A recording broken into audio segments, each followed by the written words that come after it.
이와 같이 훌륭한 선생님을 모시고 저희가 강의를 듣게 된 것이 큰 영광입니다. 그러면 지금부터 선생님의 강의를 듣도록 하겠습니다.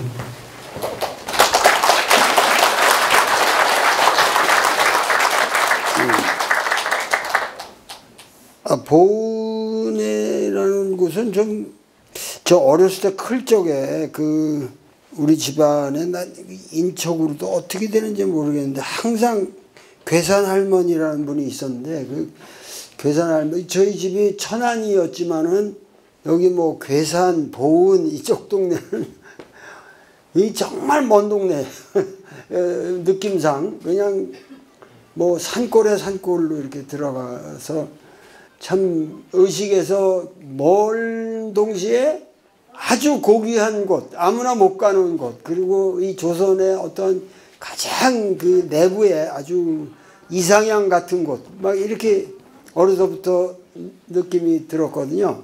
오늘 보은을 돌아보면서 정말 보은이라는 곳이 대단한 곳이구나 하는 것을 저 새삼 느꼈고, 보은에서 제가 이런 강연을 하는 것에 대해서 엄청난 영광으로 생각합니다. 그래서 이 자리에서 여러분들과 너무 복잡하고 어려운 것들을 얘기할 필요는 없을 것 같고, 아까 저를 안내해 주신 저 유 이사님 문화유 씨 양반인데, 저 선생님이 저보다 훨씬 동학에 대해서 많이 아시는 것 같아요. 그래서 저보다도 진짜 강의를 하실 분이라고 생각이 되는데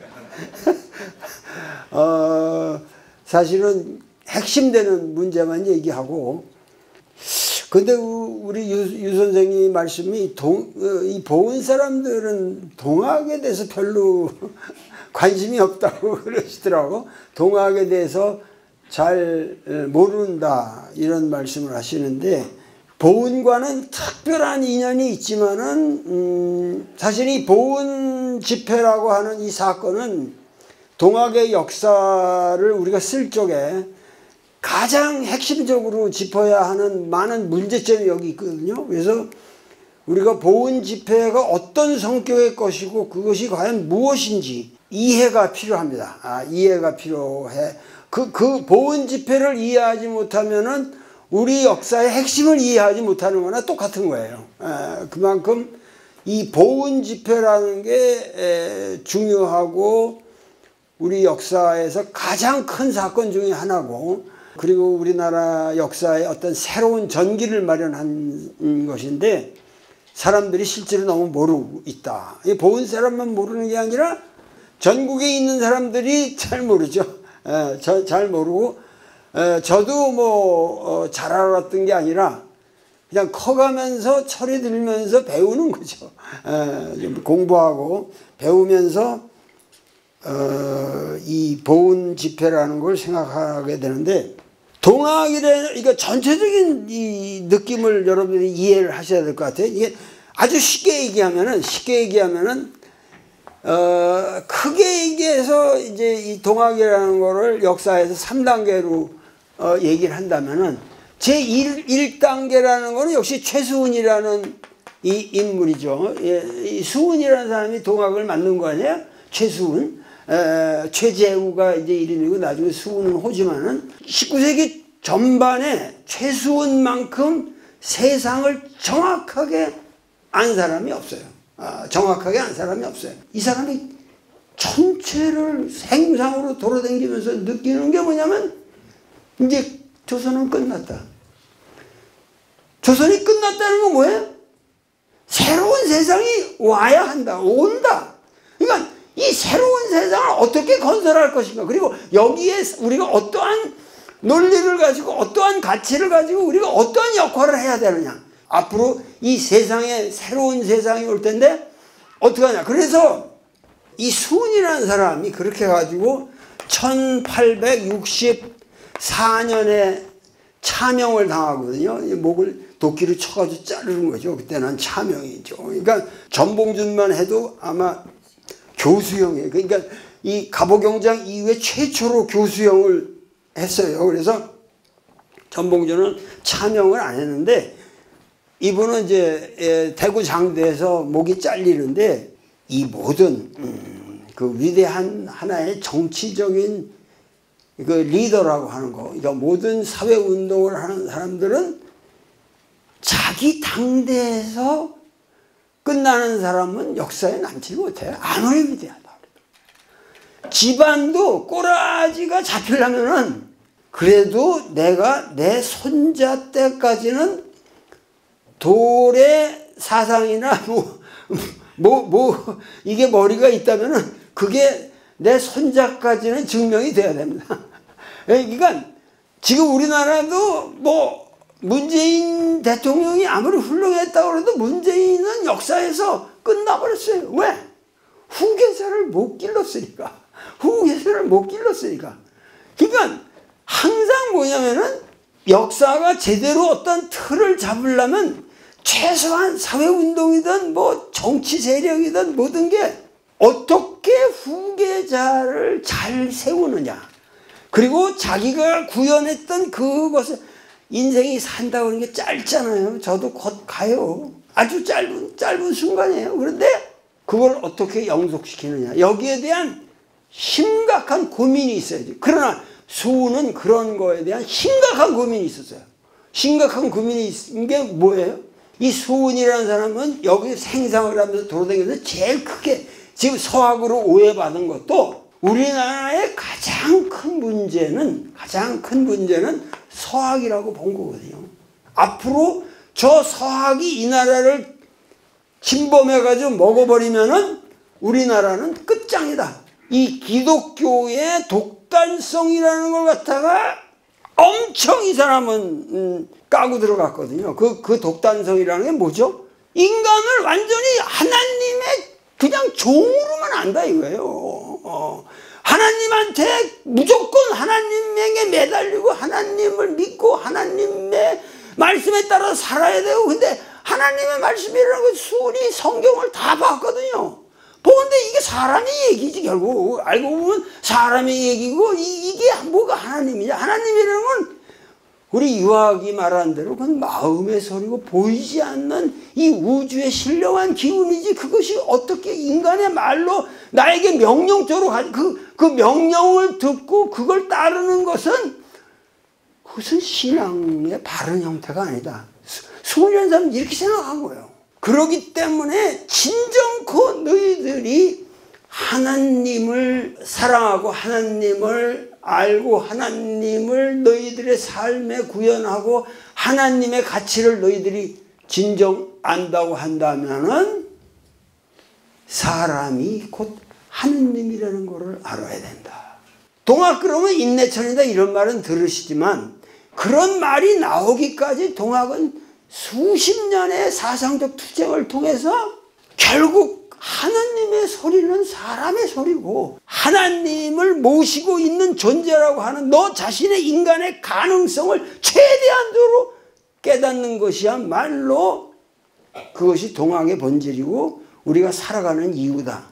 우리가 하나님이 되지 못한다면 종교를 운운할 필요가 없고 정치를 운운할 필요가 없다. 왜? 조선 왕조라는 거 한마디로 말해서 서학에서는 여기다 하나님을 놓고 너희들 다 무릎 꿇으라는 거고, 조선 왕조라는 거 왕 하나 놓고 바보 같은 뭐 철종이니 무슨 이 모든 이 바보 같은 왕들을 놓고 그 밑에서 그냥 완전히 굴복하라는 거고, 그러니까 하느님 종교나 왕 종교나 똑같은 거다 이거예요. 이런 종교 밑에서 우리 인간이 산다고 한다면은 조선 민족의 미래가 어디 있냐 지금. 조선 왕조가 이렇게 부패했는데, 왕권을 빙자해가지고 이렇게 부패했는데, 근데 사실 실제로 초기에 우리나라에 들어와가지고 조선 왕조에 들어온 기독교 선교사들 중에도 이 못지않게 타락한 놈들이 많았거든요. 신부라는 놈들이 양아치 새끼들이 많았어요. 제주도에서 하면 여러분들이 아시는 뭐 이재수의 난이 그 내용을 보면 말이 아니거든요. 이 토색질하고 이 신부놈들이 그냥 완전히 그러니까 내가 가끔 이렇게 말하면 여기 기독교인도 있을 텐데 과격하게 얘기 안 하는 게 좋겠어요. 그러나 종교라는 게 문제가 많아요. 문제가 많아오기 때문에 수는 그런 종교 인간이 그런 종교적 권위적 체제에 복속하는 그러한 사상을 가지고는 우리의 조선 민민의 미래가 없다. 그렇게 해서 최수원처럼 완벽하게 이런 그 기존의 권위주의에서 벗어난 사람이 없어요. 이 수훈이라는 사람은 조선 왕조에서 우리가 위대하게 생각할 수밖에 없는 것은 최수훈이라는 사람은 정말 모든 권위주의로부터 해방된 사람이거든요. 그래서 그 권위주의로부터 모든 속박으로부터 벗어나는 인간, 그런 세상, 그런 인간들이 사는 세상을 이 사람이 개벽이라고 부른 거예요. 개벽이라고. 개벽된 세상이다. 근본적으로 다시 만들어야 된다. 우리가 여태까지 살아온 왕조 문화를 이거를 없애버리고 완전히 새로운 다시 개벽을 해야 된다. 천지를 다시 만들어야 된다 이거예요. 다시 개벽해야 된다. 수훈의 이런 사상이 전개가 됐는데 결국은 이 사상을 지키려고 한다면은 분명히 나는 죽을 수밖에 없다. 그래서 자기는 차명을 당한다는 거를 나중에 직감을 하고 그 사실은 자기가 죽을 자리까지 다 선택을 하거든요. 내가 이 시점에서 죽겠다. 근데 죽기 전에 해야 될 게 뭐예요? 후계자를 세우는 문제예요. 내가 죽는 건 이건 문제가 아니다. 내가 얘기하는 건 진실이고 이 진실은 여기 이 땅에 살아남아야 되는데 이걸 전할 사람이 누가 있냐? 왜? 이거 전한다고 하는 거는 완전히 이거는 조직적인 하나의 뭔가 이렇게 조직으로 이게 남아야 되는데 그래서 이 사람이 참 위대한 게 뭐냐면 최수원 선생이라는 분의 위대한 거는 뭐냐면은 이 사람은 경전을 썼다는 거예요. 이 경전을 이 사람은 경전을 썼고 그걸 갖다가 이제 나중에 동경대전이라고 하는 이 책으로 지금 만들어 냈는데 동경대전이라는 걸로 판각을 해냈는데 자 이거 보세요. 이것만 해도 더운데 저것까지 더 해가지고 여러분들이 너무 진지하게 들으셔가지고 제가 지금 긴장을 하고 싶은데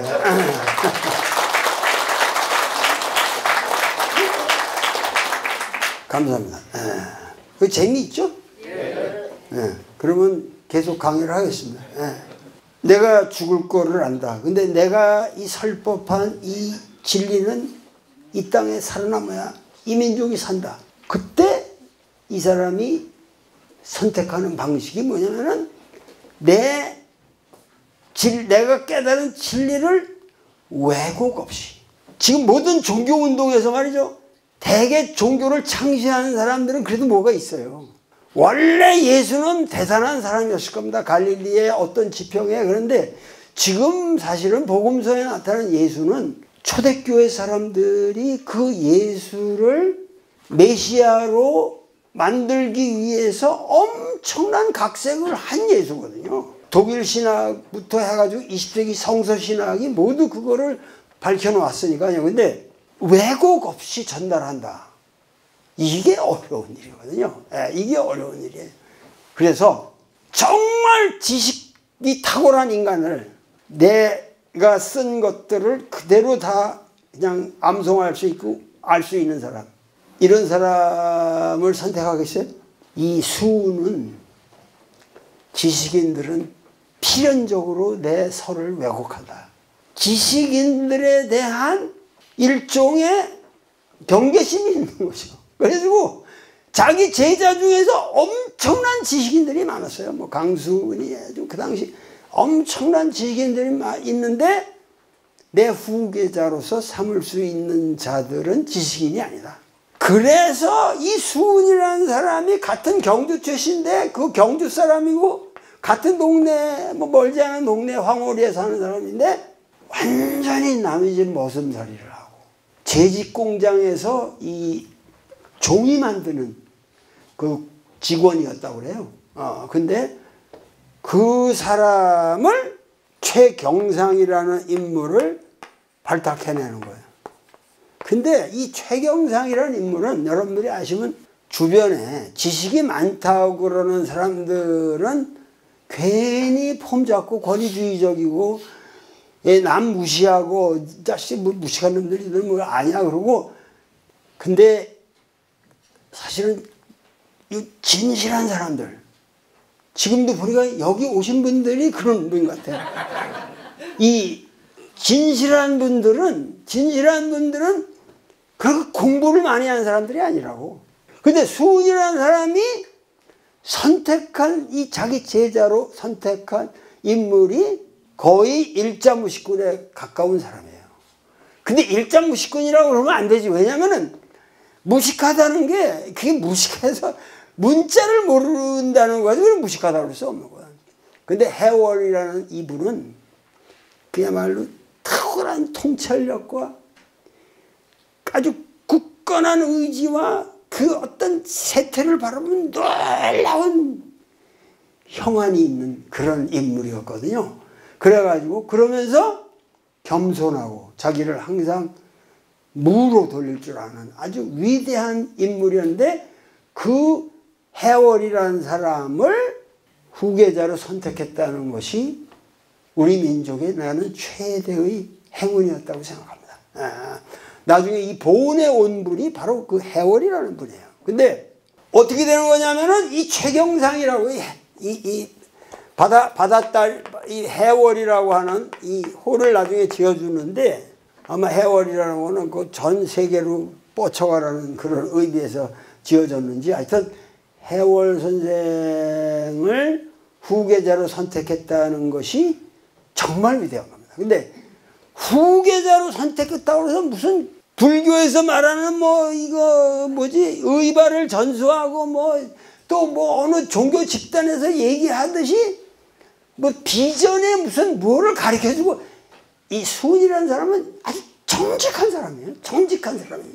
그런데 이 정직하다고 하는 것의 핵심이 뭐냐면은, 그저 내가 깨달은 진리를 이게 왜곡 없이 후세에 전달이 돼야 되는데, 왜곡 없이 전달이 되려면은 이 책을 내가 만들어 놓은 원고가, 그 수훈 선생은 자기가 깨달을 때마다 썼거든요. 두툼한 원고가 이를 만들어 놨는데, 후계자를 세운다는 건 딴 게 아니에요. 뭐 이렇게 비전에 뭐를 가르쳐주고 이러는 신비로운 게 아니라, 야 이놈아, 네가 내 후계자가 된다는 거는 딴 거 아니고, 요거를 있는 그대로 왜곡 없이 그대로 출판만 하면 네 사명은 끝난다. 이게 정말 구체적인 메시지죠. 뭐냐면은 사상의 전달이라는 거는 자기가 쓴 걸, 그러니까 지금 예수도 문제가 되는 게, 예수가 쓴 글이 없잖아요. 전부 복음서 기자들이 썼잖아요. 마태, 마가, 누가, 요한이 전부 예수가 아니잖아요. 사도 바울의 편지라는 건 뭐예요, 그게? 사도 바울이라는 역사적인 인간, 아주 굉장한 지성이네요. 그 지성인이 초대교회를 만들면서 그 어떻게 예수를 어떻게 너희들이 대할 줄 아는 걸 배워라 하고 그냥 쓴 편지들이란 말이에요. 그 편지들. 그러니까 이런 거하고 달리 지금 원고가 있다, 이거 원고가. 이해가 되시죠? 그러니까 이 원고를 출판해라. 근데 여러분 생각해 보세요. 지금 원고 출판하려면 굉장히 쉬운 얘기 같잖아요. 지금 출판사 가서. 그 당시는 이게 이단으로 몰려가지고 그야말로 도망다니는 신세. 이제 차명을 당한 사람인데 그 사람의 책을 원고로 낸다는 건, 여러분들은 만약 목판을 만들어서 그걸 각해가지고 그걸 창호지, 그 당시 창호지가 어디 그렇게 쉽게 살 수 있는 건 줄 아십니까? 그런 거 해가지고 이 목판 인쇄를 한다는 거는 여기 선부자 정도 돼야 되는 거예요. 보은에. 그렇지 않겠어요? 그러니까 수훈 선생의 원고를 출판하기 위한, 그야말로 이 막스로 말한다면 하부 조직을 만드는 거죠. 동학은 절대 동학을 믿는다, 나는 동학을 믿는다 이런 말 없습니다. 동학에서는 동학한다 그래요. 동학한다. 저는 동학합니다. 그러고 동학한다는. 그야말로 이 동학쟁이들, 동학하는 사람들끼리의 그 모임이 이렇게 조직이 확대되는 그 이제 포접제도를 만들어서 그렇게 해서 전국적인 조직을 완성해 갈 즈음에서 아까 크게 아까 세 단계로 한다고 내가 여기 나왔잖아요. 그러니까 1단계는 수은이라는 사람이 있는 거예요. 이 사람의 인생. 이때는 뭐 해월이고 뭐 아무도 없어요. 이 수은이라는 한 사람의 인생에서 시작된 거예요. 그 다음에 해월이라는 분이 동경대전을 각하고 피땀을 흘리면서 도망다니던 세월이고, 그 다음에 1894년에 뭐가 일어나요? 1893년에 보은집회가 있고 1894년에 소위 말해서 동학농민혁명이라는 거대한 사건이 일어나는데, 이 사건을 주도한 사람은 우리가 제일 그냥 쉽게 전봉준 녹두장군을 생각하게 되는 거죠. 그러면 그 3단계로 얘기하면 수은, 해월, 녹두, 이게 지금 동학이에요. 그렇게 생각하시면 이제 쉽게 머릿속에 들어오기 시작하는데, 이거를 가지고 지금 수은에서 해월로 넘어가가지고, 1864년에 교수형을 이제 참형을 당하시고, 그러고 너는 여기 있지 말고, 그 유명한 말이 고비 원주하라고 그러거든요. 높게 나르고 멀리 튀어라. 해월한테 너는 내가 여기서 죽을 텐데 감옥 주변에서 나를 뭐 보살핀다고 뭐 먹을 거 들여오고 뭐 옷 들여오고 이러느라고 어정거리지 마라. 너 그러면 잡혀 죽는다. 그러면 난 끝이다. 그러니까 1864년에 돌아가시는 거예요. 몇 월 몇일? 3월 10일. 예. 3월 10일. 그리고 해월 선생은 전권을 받아서 튀는 거예요. 그러면서 수은 선생은 해월 선생의 이거를 강화하기 위해서 그 전에 만들었던 조직을 전부 없애버려요. 왜냐하면 명령계통에 혼선이 생길 수 있으니까. 그 자기 시대에 자기가 만들었던 조직들, 그러니까 뭐 접준이 이런 거 다 폐지해버려요. 그리고 오로지 해월만을 따르라. 그래서 해월은 권위 있게 댕기면서도 한 번도 남한테 동료한테도 욕을 안 먹었고, 이 사람은 어딘지 도망다니는 집에 가면은 항상 주변에 과수나무를 심고, 자기가 떠난 후에도 사람들이 그걸 따먹을 수 있게 갖고 놓고, 이 사람은 항상 쉼이 없이 일을 해요. 근데 이 사람이 제주공장에서 종이도 만들었지만 멍석 만드는데 달인이었다고 그래요. 머슴 노릇을 했으니까 그런 거 있죠. 그래서 이 멍석 꼬는데 귀재였다고 그래요. 그래서 이 사람이 살던 데는 항상 큰 멍석이 몇 개씩 꽂혀 있다고 그러거든요. 그러니까 그렇게 해서 이 도망다니면서 산 것이 이제 이쪽 1864년에서부터 시작을 하는, 뭐 63년 12월이나 이때는 벌써 튀인 것 같은데, 이래가지고 어떻게 되겠어요? 지금 1880년에 강원도 인제라는 곳에서, 인제 갑둔리에서 최초로 이 동경대전을 간행합니다. 이렇게 되면 이걸 전부 여기에다 실어놨는데, 이 1880년에부터 시작해가지고 이거를 1883년에 천안이라는 데를, 내가 천안 사람이거든요. 우리 아버지가 천안에서 병원을 크게 해가지고 천안에서 자라서 천안에서 컸는데, 천안이 그러면 뭐가 없는 데로만 나는 알았는데, 동학을 공부하면서 천안이 위대한 곳이라는 걸 한 거예요. 이 목천, 천안 옆에 있는 목천에 지금 뭐냐면, 그것도 이상한 인연이지. 독립기념관이 왜 거기 세울 때 그걸 알았는지 모르지만 알진 못했어요. 그러나 하여튼 독립기념관이 있는 그 자리에 그 앞동네에서 대대적으로 동경대전과 용담유사가 간행이 돼요. 그만큼 천안 사람들이 의리가 있었다는 거지. 돈도 있었고 의리가 있었어요. 그래가지고 1883년을 기점으로 해가지고 수훈의 사상이 지식인들에게 그리고 일반인들에게 퍼지기 시작해요. 퍼지기 시작하다가 1888년에 또 한 번 간행이 되었다가 1893년에 또 간행이 됩니다. 그러니까 이런 간행의 역사가 있는데, 자, 이게 중요한 게 아니고, 이렇게 간행이 되어 가면서 쭉 진행되던 상황에서 역시 경전이 나오니까 쫙 동학이 퍼져나가기 시작하는 거예요. 그전에는 몰래 몇 사람들에게 아산 해월한테 직접 설법 듣는 건 몇 사람이니까. 근데 이걸로 쫙 동학사상이 퍼져나가는데 지식인들은 지식인들대로 감명을 받고, 일반인들은 아까 용담유사 이거 읽기 어렵다고 그랬지만은 그냥 이거는 서민도 아녀자도 읽을 수는 있거든. 이게 사실 읽는다는 게 뜻을 꼭 알아야 읽는 건 아니거든. 우선 외우면 되니까. 이게 암송을 하면서 자꾸만 생각하면 뭔가 그 잡히는 게 있으니까. 그래가지고, 그리고 이 용담유사는 특징이 뭐냐면 한글로 쓰여지기 때문에 전사가 아무나 할 수 있는 거야.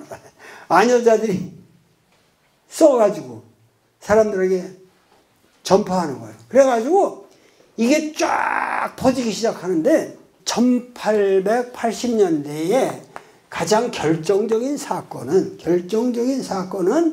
콜레라예요. 여러분들 그 콜레라는 이 한국도 지금 최근에 코로나처럼 우리 문명에 영향을 준 사건이 그렇게 쉽지 않아요? 모든 게 지금 문제가 되잖아요. 이 코로나라는 게. 근데 1880년대는 콜레라, 호열자라고 그러는 거. 이게 심해가지고 뭐 사람들이 이 괴질이라고 그러잖아요. 이게 딱 그냥 바람을 타고 콜레라균들은 그냥 그건 박테리아거든요. 이 바이러스가 아니에요. 그래서 벌레들이거든. 그냥 어떤 벌레들이 직접 물 같은 거 오염되면 그냥 마시면 들어가는데, 유일하게 이 양반이 아녀자들에게 내수도문이라고 해서, 내라는 건 아녀자들을 수도할 때는 이렇게 하십시오 라고 이 내수도문이 있어요. 내수도문이 있거든요. 근데 해월 선생님 말씀 그대로라는 거지. 근데 여기에 보면 말이죠, 가신물이나 아무 물이나 땅에 부을 때는 멀리 뿌리지 말며, 가래침을 멀리 뱉지 말며, 코를 멀리 풀지 말며, 침과 코가 땅에 떨어졌거든 닦아 없애고, 또한 침을 멀리 뱉고 코를 멀리 풀고 물을 멀리 뿌리면 곧 천지 부모님 얼굴에 하는 것이니 부디 그리 아시고 조심하시옵소서. 뭐 이 쓴 거 보면 이렇거든요. 이게 무슨 얘기냐면, 여기에 딱 한 구절 내가 빠졌다고 생각해요. 물을 반드시 끓여 잡수시옵소서만 했으면은 아마 이게 대히트를 쳤을 텐데, 그 말 한마디가 없는데 참. 콜레라균이라는 건 무조건 물만 끓이면 이게 안 걸리거든요. 그러니까 1880년에 동학이 확 퍼지게 되는 가장 큰 원인이, 동학에 들어가면 콜레라에 안 걸린다. 그러니까 이런 게 사실은 결정타가 되는 거예요. 그래가지고 동학이 쫙 퍼지는 데는 콜레라가 큰 공헌을 했어요. 그래가지고 1886년인가 일어난 게 뭐냐면, 특히 이 당시 우리나라에 들어온 신부들은 다 불란서 신부들이에요. 파리 외방선교회라는 데서 이 중국으로 해서 이렇게 파견돼 들어온 사람들인데, 이 사람들이 여기서 이제 포교를 한단 말이에요. 그러니까 처음에는 이제 그 1세기 동안을 거의 뭐 김대건 신부니 이런 사람들 보면은 정말 아까운 청년이거든요. 훌륭한 인물인데 그런 사람들을 다 죽여다가 1886년에 드디어 기독교를 공인하거든요. 고종이. 병인 수호조약을 맺으면서 기독교를 공인하게 되니까 갑자기 또 기독교에 억눌렸던 사람들이 꼴불견 아닌 짓들을 많이 한다고요. 그러니까 특히 이 신부들이 이런 사람들이 정부의 그 권위를 빌어가지고 굉장히 위압적으로 대하고 불란서 신부놈들이 여기다가 목에다 뭘 걸고 다녔는 줄 알아요? 고종의 윤호라고 그래가지고 여기다가 뭐냐면 이 신부를 고종 나를 대하듯이 대하라. 고종이 이렇게 정말 머리가 나쁜 놈이에요. 이 고종이라는 사람이. 그러니까 나를 대하듯이 대하라 하니까 당시 지방 사또니 이런 사람들이 신부를 어떻게 하지 못했어요. 그 정도로 당당하게 왕처럼 다니는 거예요. 길거리 다닐 때도. 교당에 나오는 사람이 관원에게 붙잡혀서 어떻게 되잖아. 그럼 자기가 가서 그냥 빼와. 그러니까 나쁜 놈들이 다 교회 가는 거예요. 교당에 가면은 다 신부님들이 다 우리 보호해준다. 그렇게 분위기가 1880년대 변해가거든요. 그런 이 구체적인 상황을 우리가 알아야 돼요. 근데 이 안중근 같은 사람도 여러분들 황해도에서 엄청난 포교 활동을 한 사람이거든요. 근데 그 신부가 교인들을 막 때리고 그냥 난 그러면 너 당신 위에서 포교도 안 하고 교회도 안 나오겠다. 그러니까 그러지 말고 신학교를 줘다오. 그래서 훌륭한 한국인 목사 신부들을 만들어서 기독교가 정당하게 이해되도록 하자. 그래가지고 서울 명동 성당에 같이 와가지고 그 미테린가 하는 주교한테 청원을 하거든요. 그런데 그 빌헤름이라는 그 신부하고 그 미텔 주교가 한 말이 기맥힌 말이거든요. 한국인들을 위해서 신학교를 질 수가 없다. 이유가 뭡니까? 하고 항의를 하니까 너희들이 깨이고 공부를 많이 해서 신학을 알게 되면은 신앙이 옅어질 것이기 때문에 그래서 우리는 신학교를 세울 수 없다. 거기서 이 안중근이 배신감을 느끼는 거거든요. 이놈들 정말 나쁜 놈들이구나. 그래서 완전히 독립투사의 길로 전향을 하게 되는 거예요. 거기서 안중근이라는 사람이 그 이토 히로부미를 쏘기까지 그런 정신적인 그 역정이 있었거든요. 그러니까 이 초기 기독교는 아주 그 불건강한 형태로 사실은 이 1880년대, 80년 이후에 나가요. 그러나 하여튼 이 공인을 했다고 하는 이것에 대해서 우리 동학하는 사람들은 찬스다. 뭐냐면 생각이 바뀌는 거죠. 우리가 이렇게 도망다니고, 그러니까 경전까지 만들어냈고, 그래가지고 우리가 이제 정당한 성경도 갖추고, 우리 선생님도 이렇게 해서, 근데 억울하게 돌아가셨는데, 이 공인을 받자고 하는 이 말이, 이게 어떤 방식으로 되냐면은, 교조 신원 운동이라고 그래요.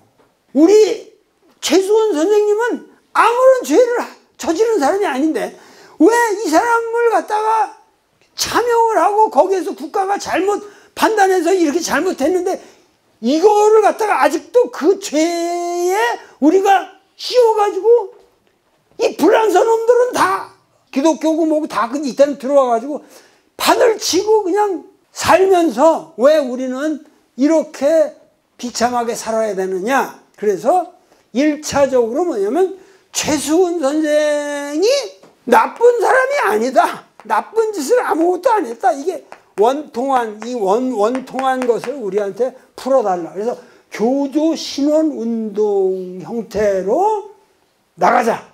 동학 지도부에서는 이제 그 당시 1880년대는 이 콜레라로 인해서 사람도 늘어났고 그러한 상황이 되니까 교조 신원 운동으로 가는 거예요.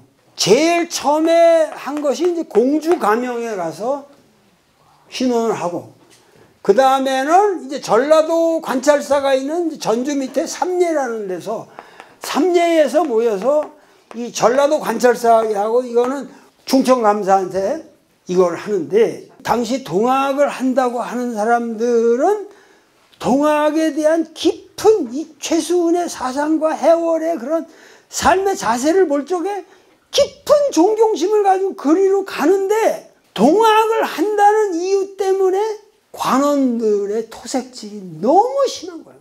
뭐 땅 뺏기고 집 뭐 다 뺏기고 그냥 때리고 그냥 구타하고 뭐 감옥에다 쳐놓고 도대체 살 수가 없는 거예요. 그런 상황에서 이 모든 사람들이 신원운동을 한다 그러니까는, 자 그러면 이걸 통해서 우리가 우리의 삶의 기반을 획득하고 정당하게 이 땅에서 살 수 있도록 되겠지. 그래가지고 충청도하고 전라도 지역에서 신원운동을 전개하는데, 계속 딴 말만 하고 우리 책임이 아니고 이거는 지금 우리가 결정할, 너희들의 교조를 어떻게 우리가 지금, 우린 지방 관원인데 어떻게 이거를 너희들을 그걸 우리가 결정을 할 수 있느냐. 그러면서 핑계만 대요. 그러니까 나중에는 이 감결이라고 그러는데, 이게 이 감결이라고 그러는데, 감결이라는 게 뭐냐면 고급 그 관원이 하급 관원에다 내려보내는 명령서예요. 그 감결에다가 토색질을 하지 말라. 동학을 믿는다는 이유로 관원들이 동학도를 괴롭히는 일이 있어서는 아니 된다. 감결을 내려요. 내가 가만히 안 두겠다. 그런 식으로 했는데, 누가 이 사람들을 그렇게 이 말을 듣겠어요? 감결을. 그러니까 실제로 토색질은 점점 더 심해지는 거예요. 이 감결이 내려간 후에도. 그런데 문제는 무조건 그렇게 동학을 믿는다는 것으로 인해서 박해를 가하지 말라라는 것이 관문헌으로 나왔다는 것에 대해서 굉장한 자부심을 느낍니다. 이 사람들이. 이거 여기서 우리가 실마리를 잡아야 된다. 지방 관원 가지고 해결이 안 된다니까. 그런 방법은 딱 하나밖에 없다. 가자. 어디로? 서울로. 궁궐로 직접 가자. 그래서 광화문 복소 사건이 이어지게 되는 거예요. 네? 이게 이 사건의 추이가, 그러니까 여기 모였던 사람들이 상당수가 뭐냐면 이게 집으로 다시 돌아가기도 힘들어요. 왜냐면은 옛날에 한번 노자 만들어가지고 의젓하게 갓까지 쓰고 그냥 도포까지 휘날리면서 왔는데, 또 집에 가려면 천리길이에요. 서울로 가자니까, 나온 김에 서울로 가자. 그리고 이 사람들이 다 서울로 오는 거예요. 그러니까 오라고 그러니까 서울에서 이렇게 한다 통문을 발해가지고 서울서 어느 1893년 2월쯤에 이제 바라면서 3월 10일부터인가 복합상소가 들어가거든요. 근데 마침 말이죠. 그 민비겠지, 민비가. 고종이잖아요. 고종, 이때가 고종 때란 말이에요. 그러니까 민비가 애를 낳았어요. 누구예요? 순종인가? 네. 아들을 낳아가지고 그 기뻐가지고 과거시험을 별시를 봤거든요. 그러니까는 사방에서 젊은이들이 광화문으로 와서 과거시험을 보는 이제 이게 됐단 말이에요. 그러니까는 그런 분위기에서 광화문 앞에서 엎드려서 복소를 한다는 것이 좀 분위기가 좋았단 말이에요. 그러면서 과거시험이 워낙 부패가 심해가지고 칸닝구 하는 분들도 많고 그거 심사 과정에서 엉터리도 많으니까 억울하게 떨어진 사람들이 젊은이들이 혈기는 많고 지식인들이잖아요. 그러니까 몇 명이나 저기였는지는 모르지만은 이 억울하게 과거에 떨어진 사람들이 복합상소하는 사람들하고 붙어버렸다 이거예요.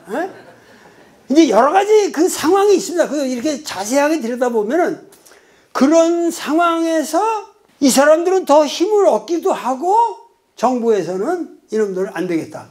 그래가지고 너들 내려가라. 하여튼 그런데 왕이 직접 유놈을 이 사건을 이해하게 됐고 유놈을 내렸다. 여기에 일말에 그 겨우 복합상소라는 게 이 나가서 하루 종일 엎드려서 그냥 이러고 뭐 이 빨간 데다가 이 상소문 해놓고 계속 읽고 그러는 거거든요. 근데 그때가 이게 음력 이러니까 얼마나 추운데 그 앉아가지고 무릎 꿇고 앉아가지고 그냥 엎드려서 하루 종일 있으려면 보통 일이 아니거든. 근데 그래서 그 몇 시간씩 팀을 짜가지고 이렇게 바꿔치기를 바꿔가지고 계속 돌아가면서 엎드려서 한대요. 그래가지고 해다가 그걸 사흘을 하다가 유놈이 나오니까 이것도 더 이상 해봐야 이거 소용없겠구나. 그러나 왕이 직접 이 동학에 대한 태도가 문제가 있다는 건 왕이 알았다. 고종이 알았다. 요거까지가 진행이 된 거예요. 그러면서 이제 또 관원들을 시켜가지고 뒷조사하고 탄압을 하고 지방에 여기 올라온 사람들 명단 조사해가지고 막 하니까는 이들이 또 돌아갈 때가 있어야지. 응? 집에 여기까지 서울까지 왔는데 여기서 다시 돌아간다는 거는 죽음의 길이란 말이야. 가봤자.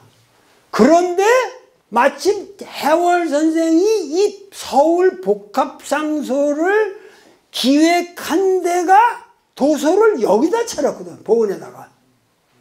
근데 그 차린 곳이 옥녀봉이 보이고 뭐 여러 가지 상황을 볼 적에 지금 저 선씨 우당고택 자리가 그 도서 자리예요. 내가 보기에. 우리 유 선생님이 아까 고증을 하시는데 기존의 학자들이 저 벌판 장내리라고 그러는데 거기가 아니고 우당고택 자리가 해월 선생이 계시던 곳이라는 거예요. 그러니까는 해월 선생에 대한 존경심도 있고 이 엄청난 사람들이 서울까지 갔다가 거기서 뭐냐면은 안 되겠다. 여기서 집으로 돌아가면 뭐냐. 그래서 보은으로 몰려들게 되는 겁니다.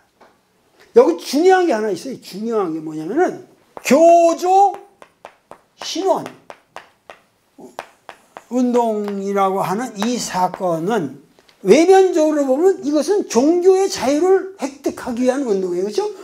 우리도 기독교를 갖다가 천주교를 공인한다 그런다면 우리 동학은 유불도를 다 섭렵해서 거기서 좋은 것만 치르고 나쁜 것은 버리고 그런 종교를 왜 이거를 이렇게 핍박을 하느냐. 그러면서 이 교조 신원 운동을 가지고 광화문 복합 상소로 가는 과정은 이해가 됐었잖아요, 여러분들이. 근데 광화문 복합 상소를 하러 서울을 가보니까 시골 사람들이 상경해가지고 서울에 와서 광화문에 엎드려 있다는 건 이게 사실 보통 일이에요. 이게 보통 일이 아니잖아요.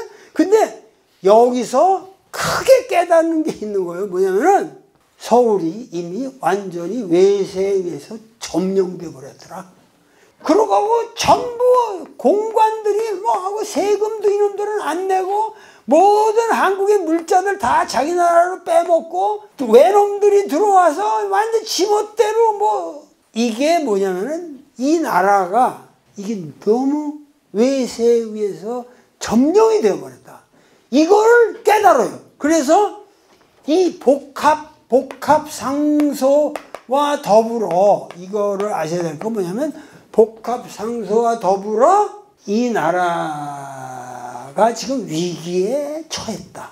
그렇기 때문에 이게 종교의 문제를 넘어서는 이건 국가적인 문제다. 이건 동학 자체의 문제가 아니라 이 나라를 구원하려면 동학 자체의 신원만으로는 안 된다. 그리고 이 신원을 정말 하기 위해서는 우리가 더 큰 주제를 건드리지 않을 수 없다. 이 해월 선생은 자신이 지식인이라고 생각하지 않기 때문에 독단적이지 않거든요. 그래서 항상 토론을 해요. 예, 무슨 일이 있으면은 항상 토론을 하는데 그 토론하는 가운데 이제 교조신원 운동에서 우리는 척 외양으로 가야 된다 이거예요. 그러니까 척양척애라고 하는 말이 이게 그냥 동학 그러면 여러분들 척양척애 이렇게 간단하게 그냥 뭐 당연히 보고가면 뭐 척양척애 뭐 이거 흔히 동학이 내놓는 깃발처럼 생각을 하지만은 이 척외양창이라고 하는 척외양창이라고 하는 이 테마가 나오기까지는 엄청난 피눈물 나는 이들 나름대로 고뇌가 있는 거예요. 핍박을 받았고 그러면서 이제는 뭐냐면 교조신원 운동이 아니라 척양, 척외양 창의를 해야 되고 이게 바로 보국안민이라는 태제로 가는 거예요. 네? 보국안민이라고 하는 태제로 하는데 아까도 저 나를 소개하시면서 약간 틀렸는데 뭐냐면 이게 보호한다는 그런 보자가 아니에요. 이 보자가 국이라는 게 보국이라고 그럴 때 이 보자가 얘들이 이 보호한다는 보자를 안 씁니다. 이거 안 써요. 이 글자를 쓰는 거예요. 이거는 차 바퀴가 이렇게 삐뚤어졌을 때 거기다 이렇게 대는 나무를 의미해요. 그래서 보국이라고 하는 건 나라를 바로 잡는다는 거예요. 삐뚤어진 거를 바로 잡는다. 바로 잡아야만 백성들이 편안하게 살 수 있다. 그래서 보국이라고 하는 것은 지금 나라가 삐뚤어져 가고 잘못되어 가고 있는데 이거를 길을 바로 잡아야 된다. 그게 뭐냐? 척외양을 해서 그야말로 주체적으로 이 나라를 만들어 가는 것이다. 그래가지고 그러니까 결론을 얘기하자면은 교조 신원운동으로 나갔다가 이 척외양 창의로 전환되는 결정적 계기가 보은치회라는 거예요. 보은 집회가 여기서 사람들이 모인 것이 결국은 이 보은에서 모여서 전국에 자그마치 3만 명이 모였다고 그러는데 최소한 10만이라는 기록부터 뭐 한 1만까지도 나오는데 우리가 3만은 확실하게 모였다고 보거든요. 짧게는 20일 그리고 길게는 한 달 정도 모인 거거든요. 근데 그때에 여기 모여든 사람들의 상황이라는 거는 참 위대한 거죠. 위대한 모임이죠. 왜냐하면은 모든 사람들이 이 척외양창이라고 하는 이 정치적인 슬로건을 벌써 깨달았고 그리고 여기서 이렇게 전국에서 모여든 선비들이 여기서 3만 명이나 모여서 시위를 하게 돼서 결국은 어윤중이가 내려오고 이런 이제 중앙에서도 복합상소 때는 우습게 봤다가 조선의 중앙에서 이 3만 명이 모여서 얘기를 하는데 이미 정치혁명으로 성격이 바뀐 거예요. 여기서 단순한 종교적 자유를 얻자는 운동이 아니라 이 보은지혜를 통해서 정치적인 혁명을 우리가 하지 않으면 아니 된다라고 하는 그 테마가 여기서 나오게 되는 거예요. 그리고 그것이 그냥 그냥 이 깃발로 나오는 게 아니라 여기서 민회를 거친단 말이에요. 여기서 매일 밤 모여가지고 토론하고 그러니까 여기서 3만 명이 하루에 여기서 먹는다는 거 한번 생각해 보세요. 보은에서 지금도 3만 명이 모으면 여러분들 뒷바라지 하려면 이거 쉽지 않은 일인데 그 당시 그 3만 명이 최소한 한 달 동안 먹을 수 있는 식량을 여기서 하면서 그들이 아무런 민폐가 없이 하여튼 그 취해가 끝나거든요. 보은에서. 그러니까 이게 대단한 사건이에요. 이 보은치회라는 게 우리나라 역사에서 이렇게 멋있는 혁명이 없다. 여러분들 촛불혁명이라고 우리가 얘기를 하지만은 이거는 촛불혁명보다 더 대단한 그야말로 혁명이죠. 근데 그 당시 말이죠. 이게 보은 집회라고 하는 것 성격이 이 중앙으로 보은으로 모여라. 그러지만은 여기 있는 사람들이 다 보은으로 오기까지 그게 쉽지 않거든. 그래서 이 전라도 지역에 있는 사람들은 저 금구에다가 센터를 하나 다시 마련했어요. 그래서 보은으로 한 3만 명 모이고 금구로 한 1만 명은 모였다고 그래요. 그러니까 동학사를 쓴 학자들이 이런 거 가지고도 말을 만들기 좋아해.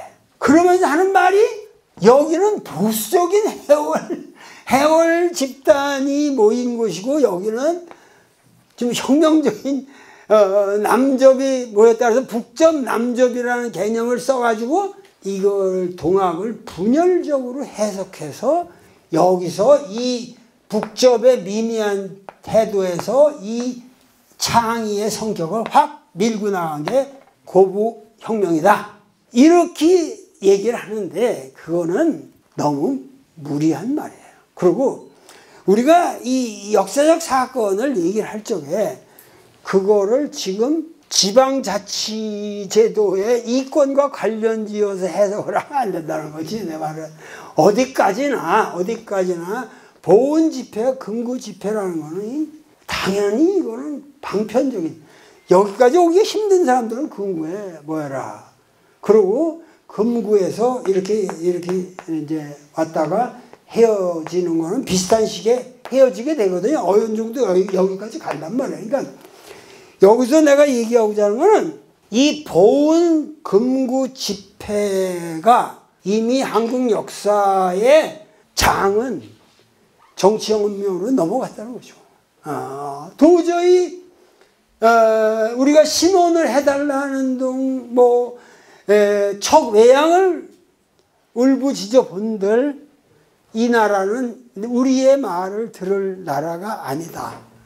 여기에 대한 확신이 섰을 때는 혁명을 일으키는 수밖에 없죠. 이거는 지금 우리나라가 왜 미국이나 일본에 뒷다리 붙어가지고 이렇게 비주체적으로 살아야 됩니까? 지금 왜 이렇게 우리가 이렇게 위대한 나라를 만들어 놓고도 왜 우리가 주체적으로 행동을 못하냐. 그러니까 그런 의미에서 고부에서 일어난 이 농민혁명이라고 하는 것은 역사에서 너무도 당연한 결과잖아요. 당시 국가가 고종이고 뭐고 이 사람들은 전혀 민중의 소리를 들을 수 있는 귀가 없었으니까요. 머리 구조 속에도 없었고. 그러니까는 여기서 이 신원운동에서 벌써 척외양 창의로 나갔을 때 이 보훈운동에서 보훈 집회에서 내거는 이 취지라는 것은 어떠한 역사의 물길이 세팅이 된 것이다. 그리고 그 거대한 혁명의 물길을 만든 곳이 바로 보훈이다. 그래서 내가 이 강의를 한 거예요.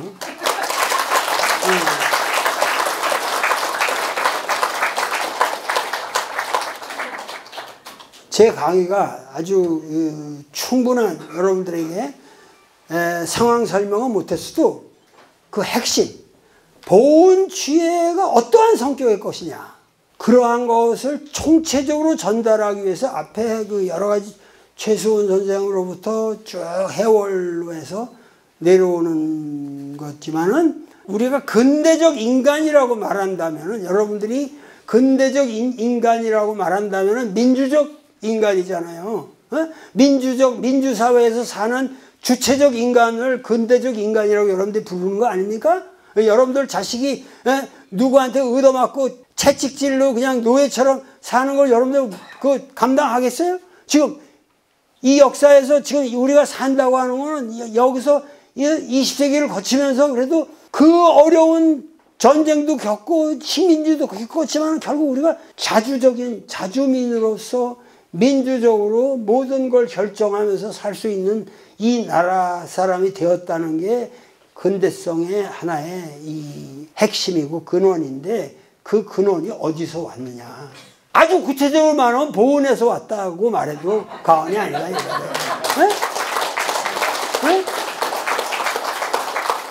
이해가 되실 수 있잖아요. 이게 무슨 얘기냐면은 우리가 민주주의를 미국에서 배운 거라고 생각하는 거예요. 토마스 제퍼슨에게서 우리가 자유를 배웠고, 링컨의 게티스버그 어드레스에서 by the people, for the people, of the people, by the people, for the people이라고 하는 그런 얘기들, 인민을 위한, 인민에 의한 이런 것이 민주주의라고 배웠다. 개똥입니다. 지금 미국을 보세요. 지금 미국이 얼마나 비민주적인 국가입니까? 남의 나라 함부로 침범하고 남의 나라 싫다는 거 모든 무역을 강행하고 이런 상황에서 과연 우리가 민주라는 거를 무엇을 우리는 배웠나? 여러분들이 민주의식을 갖는다는 거는 촛불이 아니라 뭐 이 링컨의 어드레스가 아니고 미국의 독립선언서가 아니란 말이에요. 그거는 딱 하나예요. 모든 인간이 하느님이라는 수은과 해월의 가르침에서 오늘 우리의 모든 근대적 일념, 여러분들이 뭐 미투 운동이든 뭐 모든 여러분들이 오늘날 떳떳하게 살 수 있는 거는 그 근대성의 핵심을 우리는 이미 서양이 얘기하기 전부터 우리 스스로 마련해서 우리 두세기의 역사를 끌고 왔기 때문에 오늘 우리가 있다는 걸 아셔야 되는 거예요. 그래서 내가 그것 때문에 동학 강의를 하는 거지. 내가 무슨 동학의 전도사도 아니고 뭐 동학이 최고라는 것도 아니야. 나는 내일 모레면 또 기독교 신학대학에 가서 기독교 강의해요. 뭐 내가 어디를 비판하고 뭐 이렇게 퇴퇴하는 게 아니에요. 이게는 동학이라고 하는 이것이 정말 우리 세계 어디다 내놔도 세계 민족들이 따라올 수 없는 그러한 사상적 핵심이 있고, 아직도 서양 사람은 인간이 하느님이라는 건 믿지 않죠. 그거 믿으려면 몇천 년이 걸려 지금도. 걔들은. 우리는 인간이 곧 사인여체, 인간이 곧 하느님이다. 뭐가 부담스러워요? 여러분들이 지금 나를 하느님처럼 생각하기 때문에 내 강의 듣고 있는 거예요?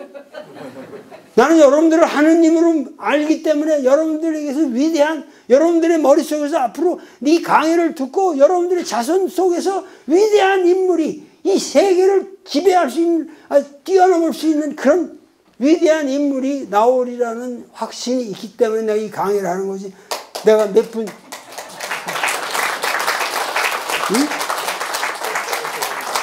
몇 푼 준다고 그래서 내가 여기 왔냔 말이야. 그러니까 그게 아니라 여러분들 여기서 내가 여기 온 이유는 나도 곧 80이요. 불행하게도 나도 늙어요 지금. 나도 하루하루가 귀해요 지금. 그런데 이런 상황에서 보은이라고 하는데 나 귀가 번쩍한 거야. 보은에서 오라는데 나 가야지. 왜냐하면 보은에 모인 사람들을 생각하면은 눈물이 나온다고. 나는 그 상황을 알기 때문에. 그 추운데 서울서부터 내려와 이 삼례 공주에서 또 어정거리다가 서울까지 갔다가 서울서 아무 대답도 못 들고 보은으로 와가지고 만나가지고 여기 앉아. 이 세상이 이렇게 억울할 때가 있냐. 그러면서 서로 토론하면서, 그러니까 보은에서 3만 명이 모였다는 게 무슨 의미인지 아세요? 여기서 3만 명이 토론하고 울분을 토하고 그러다가 이것이 전국으로 확산된 거예요. 이게 갑오 농민 전쟁의 그 에너지가 된 거란 말이에요. 그 에너지를 이 집회가 만든 거예요. 왜 우리는, 내가 항상 하는 그 촛불 혁명이 그런 에너지를 못 만들고 그냥 누구 당선시키고 누가 대통령이 바뀌고 이런 수준에서 끝났다. 19세기 말에 우리나라에서 일어난 정치혁명은 우리가 경험한 촛불혁명보다 훨씬 더 본질적인 사회의 혁명이 있었다고 그거죠. 그게 개벽이고. 그러니까는 우리가 이 보은에 그 모였던 사람들의 그 정신, 그들이 소망했던 것, 그들이 바랬던 것, 그들이 꿈꾸었던 그거를 우리가 역사에서 구현해서 우리 후손들한테 가르쳐 줘야죠. 그러니까는 하여튼 보은 사람들이요, 제발 깨어나셔서 정말 이 조선 땅덩어리 한가운데서 여러분들이 영원한 새로운 개벽의 에너지를 발산하시기를 간절히 빌고 또 빕니다. 감사합니다.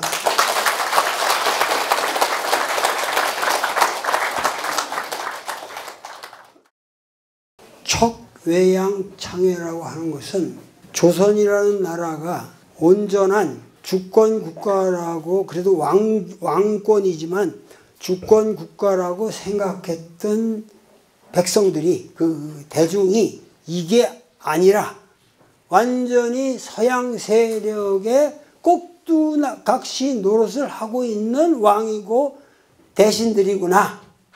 그러니까 이놈들을 처단해야만 우리가 살 수 있다. 영원히 그러니까 이건 쇄국인이 이런 말하면 아무 관계가 없는 거예요. 쇄국이라는 건 외교 관계에서 나라 문을 닫는 것이고 알겠어요? 네.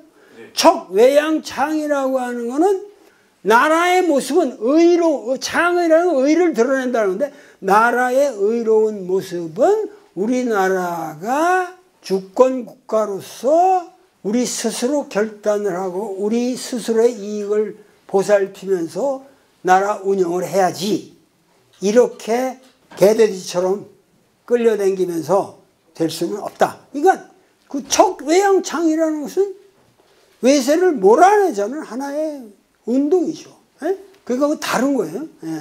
그 쇄국 정책이라는 거하고 전혀 다른 거예요. 아시겠죠? 토론을 통해서 진리에 도달할 수 없다라는 것은 왜 자네는 그렇게 마음대로 인간의 역사에 대한 거를 독단을 하는가? 왜 역사라는 거는 진정한 토론이 있을 때 변화가 일어나는 거예요. 변화가 일어나는 거고 우리나라 정치계의 가장 큰 문제는 토론이 없다는 거지. 윤석열 맘대로 하고 있는 거예요 지금. 한두 사람 맘대로 하는 거예요 지금. 그 토론을 안 하는 거 아니에요. 여러분들하고 앉아서 왕이라 대통령이 여기 와서 농촌 문제를 토론해야 되는 거예요. 그러면서 왜 쌀값 그 뭐지? 양곡관리법을 함부로 비토를 놓고 이런 짓을 하냐 이거야. 그런 걸 막아야지.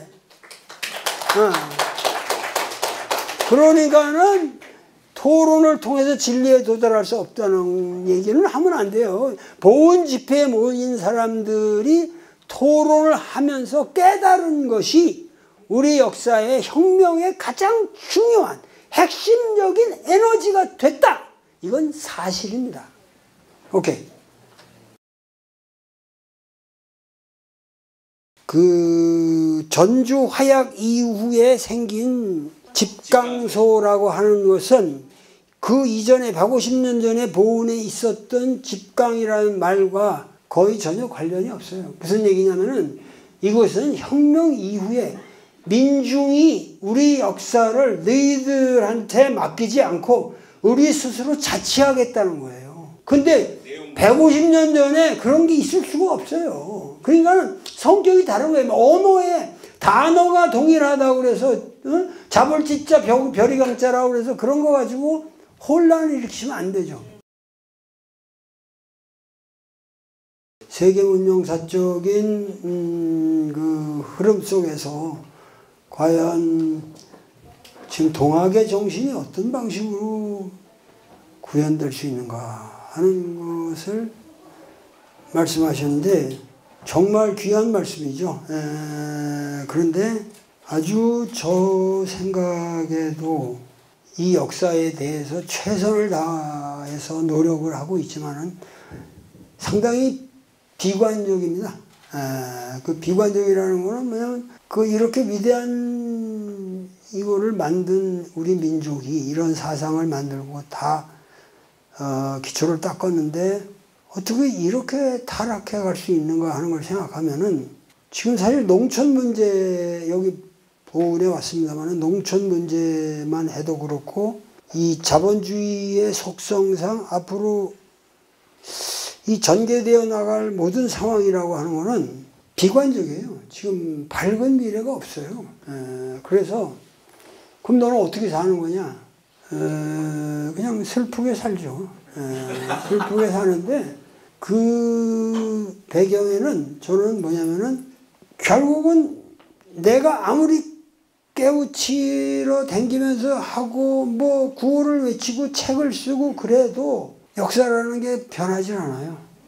변하질 않고 결국은 이 동학도 여기 보훈 지혜도 성격을 보면은 최악의 상태에 다다른 거예요. 다다라서 오도 가도 갈 데 없는 사람들이 목숨이라도 걸고 뭔가 바꿔봐야겠다라는 그 의지가 지금 몇만 명이라도 결집이 될 수 있었다고 하는 것이 그 현실이거든요. 그런데 우리는 그렇게 절실하진 않아요. 지금 한국의 모든 상황이라는 게. 그래서 보수니 진보니 이런 모든 얘기들이 뭔가 그 국가의 미래에 대한 핵이 없어요. 핵이 없어요. 비전의 핵이 없고, 그래서 그런 거 생각하면은 저는 사실 슬프죠. 그런데 그거 어떡하겠어요. 슬프다고 해서 슬픈 흉내를 낼 수도 없는 거고, 그냥 최선을 다해서 내가 할 수 있는 일들을 해나가는 거죠. 여러분께서도 지금 이 역사의 사태에 대해서 우리가 더 깊게 고민해야 됩니다. 더 깊게 고민하고 쉬운 해답을 발견하지 말고 더 깊게 고민하면서 뭔가 돌파구를 찾아보는 수밖에 없죠. 아주 좋은 질문인데, 아주 좋은 질문이에요. 그런데 제가 그 도울TV라는 걸 일주일에 2번 유튜브에서 나가고 있는데, 그거를 보고 의식이 바뀐다고 그러는 사람들이 굉장히 많아요. 그러니까는 그 도울TV를 진지하게 더 들어보시고 반복해서 듣고, 그리고 책이 있잖아요. 텍스트가 지금은 주역 강의라고 있지만은, 내가 끝나고 나서 사인해 드릴게요. 근데 그 진지하게 그 텍스트를 읽으면서 많은 생각을 해보세요. 그러면은 로봇 자체는 안 올라가는데요. 다른 사람들이 남들 걱정하지 마시고 본인이 정말 바뀌면은 많이 바뀝니다. 그 주변 사람들이 많이 바뀌고, 그래서 참 훌륭한 청년이라고 생각합니다. 또 이제 다 됐네. 감사합니다.